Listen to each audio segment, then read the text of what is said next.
یہ زندگی بے وفائیوں کا نام ہے۔ نہ انسان نے اپنے ساتھ وفا کی، نہ لوگوں نے انسان کے ساتھ وفا کی۔ یہ بے وفائیوں کا سفر ہے دوستوں، یہ کڑوا سفر ہے زندگی کا۔ اس میں صرف آپ ہوں گے دوستوں، نہ ادھر کچھ ہوگا نہ ادھر کچھ ہوگا، صرف آپ ہوں گے دوستوں۔ اور جب قومیں اور قافلے بھی آپ کے ساتھ جڑیں گے تو یہ کتابیں پڑھ کر لفظیہ نہیں کہہ رہا، وقت کی آگ میں جل کر میں کھڑا ہو رہا ہوں آج آپ کے سامنے۔ میں اپنے تجربوں سے آپ کو یہ کہہ کر جا رہا ہوں دوستوں، جب قومیں آ جائیں گی تب بھی تو اکیلا ہی ہوگا۔ لیڈر کی شان یہ ہوتی ہے وہ مجمع میں بھی تنہا ہوتا ہے، یہ تنہائی اس کی زندگی کا معراج ہوتی ہے، یہ اس کو ورثے میں نصیب ہوتی ہے۔ تو کبھی بھی آج سے یاد رکھیں، سچ کی قیمت تنہائی ہے، اور جب لوگ بھی تیرے ساتھ ہوں گے اور تو لوگوں کے دلوں کی ایک دھڑکن اور ایک احساس بن چکا ہوگا، تب بھی تنہائی ہوگی۔ آج تیری تنہائی ہے کیونکہ لوگ آپ کے آئیڈیا کو اس طرح سے کمپلیمنٹ نہیں کر سکتے، اور کل تیری ایک تنہائی ہوگی، لوگوں کے آگے تو اپنی کمزوری کا اظہار نہیں کر سکتا۔ لیڈر کی قیمت ہی یہی ہے کہ یہ سفر اس کو نظریاتی لحاظ سے، جذباتی لحاظ سے، باطنی لحاظ سے، روحانی لحاظ سے اکیلا کاٹنا ہے۔ اس کے برعکس ایک غلامی ہے جو لوگ ڈیفائن کریں گے تیرے لیے، تو یہ ہو جا جو معاشرہ تیری لمیٹ ڈیفائن کرے گا، یہ غلامی ہے۔ جو گھر والے تیری لمٹ اور فیور ڈیفائن کریں گے، یہ غلامی ہے۔ جب لوگوں کی محتاجی ہوتی ہے کہ لوگ مجھے اپریشیٹ کر دیں، لوگ مجھے ریکوگنائز کریں، مجھے مان لیں کہ میں کوئی چیز ہوں، جب لوگ میرے ظاہر کی عبادت کے اندر مشغول ہو جائیں، سجدہ دے دیں لوگ مجھے، اگر اسی میں رہنا ہے اور خوش ہیں اس کے کہ اب بنا لیا اپنے آپ کو کاسمیٹک ورژن کے لحاظ سے، تو فائن۔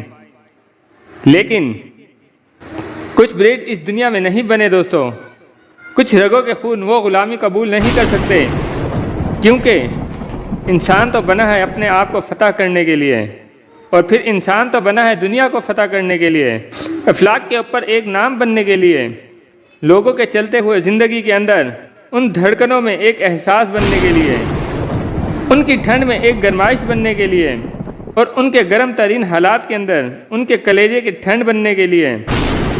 دو نظریے ہیں زندگی گزارنے کے دوستوں، ایک وہ جو لوگ چاہتے ہیں کہ تو بن جا، ایک وہ جو لوگ چاہتے تھے کہ اس سے آگے نہ جائے بھائی، اس حد تک کی ڈیفائنڈ ان لمیٹڈ فریڈم کہ تو ہم قائل ہیں اس سے آگے مت جائیں۔ آپ کی سینس آف بلونگنگ برباد ہو جائے گی، آپ کا دیش چھوٹ جائے گا، اس سچ کے اوپر آپ کے اپنے پرائے ہو جائیں گے، اس سفر کے اوپر لوگ جو صدیوں سے جھوٹ پلائے آئے اپنے آپ کو، آپ کے اس سچ بولنے سے دوستوں وہ نیزے اور چھرے آپ کے خلاف ہو جائیں گے، وہ بھیک مانگیں گے آپ سے آ کے، یہ بات نہ کرو، یہ خواب مت دیکھ، یہ ارتقاء کی بات مت کر، یہ ایولیشن اور ڈائیورسٹی کی بات نہ کر، سب کچھ ہے تیرے پاس، ہم ہیں تیرے پاس، معاشرہ ہے تیرے پاس۔ اور دوسرا نظریہ یہ ہے کہ میں ڈیفائن کروں گا کہ میں کون ہوں، میری بربادی بھی میں، میرا ظرف بھی میں، میرا مذاق بھی میں، میرا لطف بھی میں، میری راحت بھی میں، میری فرح بھی میں بنوں گا اپنے لیے ایک شوخی، اور میں ہی بنوں گا اپنا ایک زوال، میں ہی اپنا عروج ہوں اور میں ہی اپنا زوال ہوں۔ میں ڈیفائن کروں گا کہ میں کون ہوں۔ اس زندگی کے اینڈ میں ہو سکتا ہے کہ آپ وہ نہ بن سکیں۔ جیت منزل پہ پہنچنے کا نام نہیں ہے، جیت اپنے نظریے کو بچانے کا نام ہے۔ تو اگر آپ نہ بھی پہنچ سکیں دوستو، کیا ہوا؟ اگر آپ کی سوچ دنیا میں زندہ رہ گئی تو پھر بھی امر ہو گیا، اسے ہار نہ مانے، اس کے اوپر اپنی کبھی۔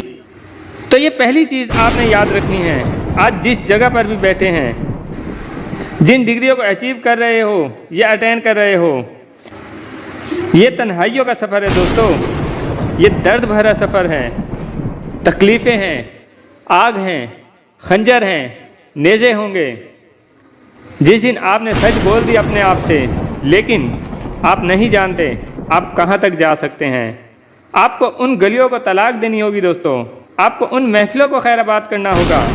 وہ غار جس نے میرے نبی صلی اللہ علیہ وسلم کو 36 سال کی عمر میں دنیا سے علیحدہ کیا، اس غار ہیرا میں تو آپ کو بھی جانا پڑے گا دوستوں، یہ ایسے نہیں ہو سکتا۔